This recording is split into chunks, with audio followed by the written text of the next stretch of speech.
तो hello everyone, welcome back to my YouTube channel play with English 2.0।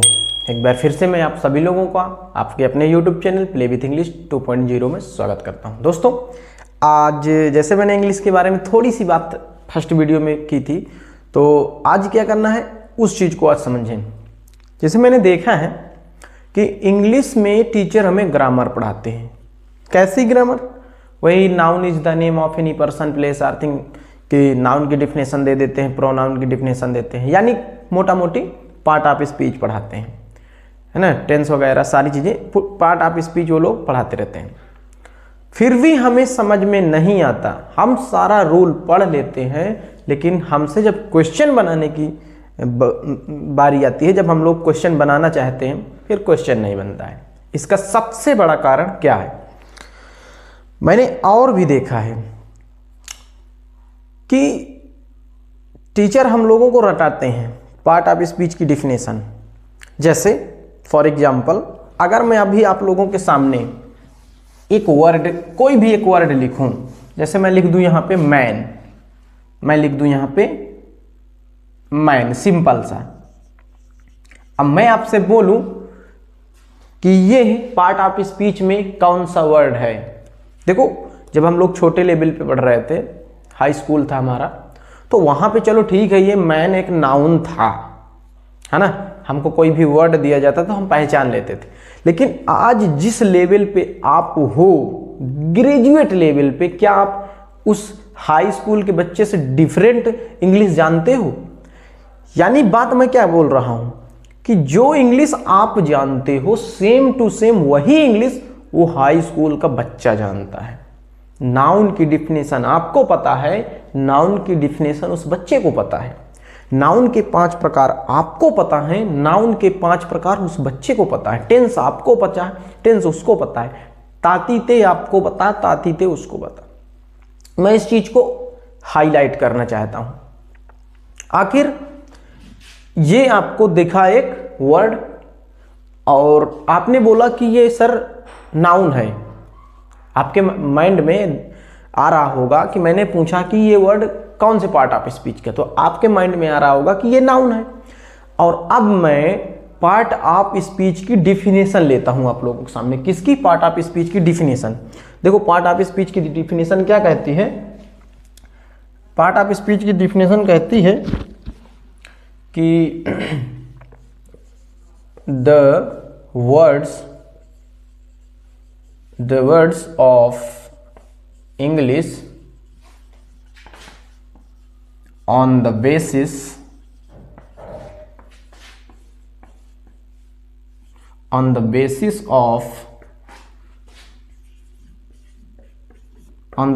of their function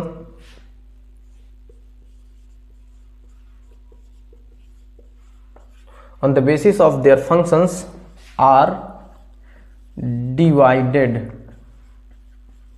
into 8 category।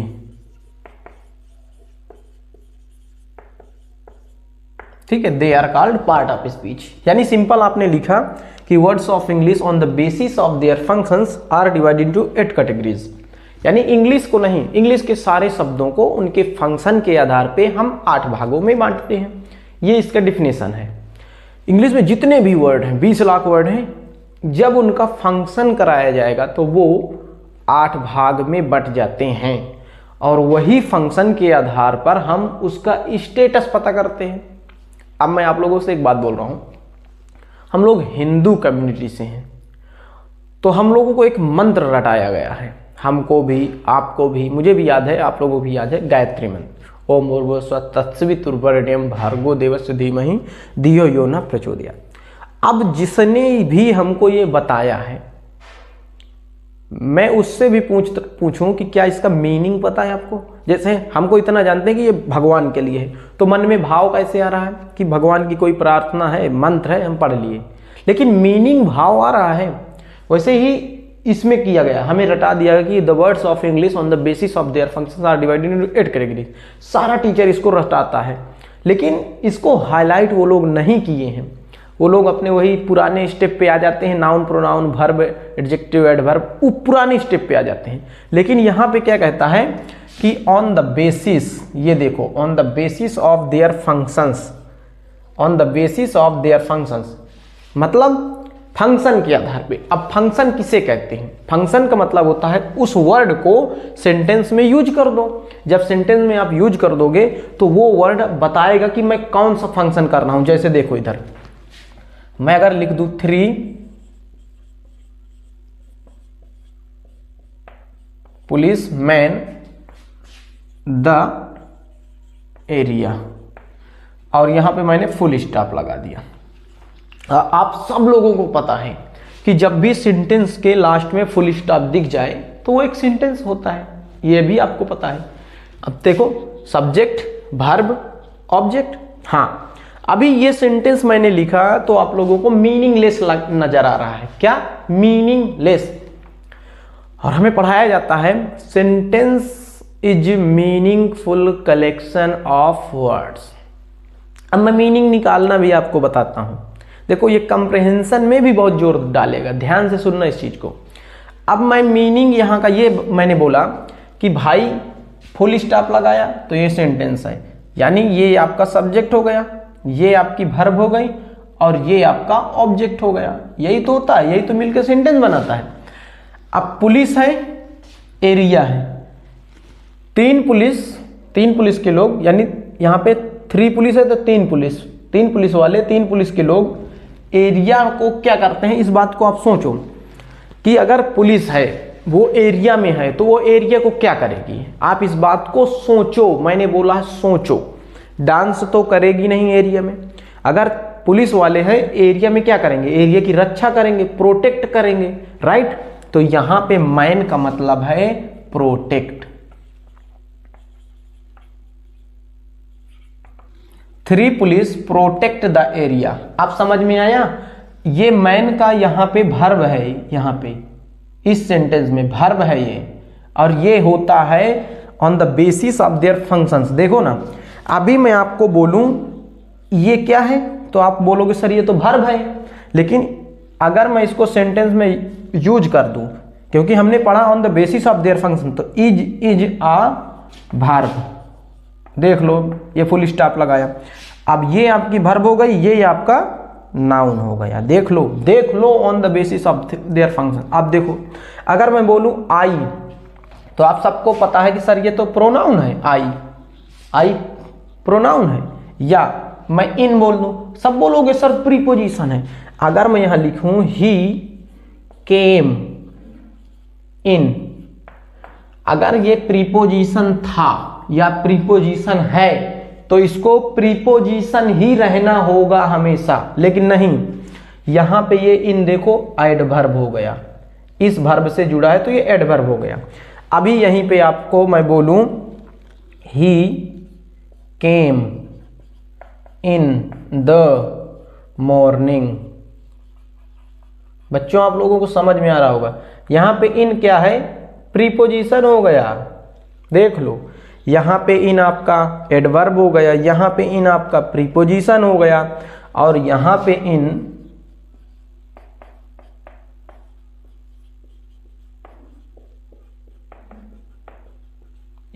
इन आपका noun हो गया। देख लो ये होता है on the basis of their functions.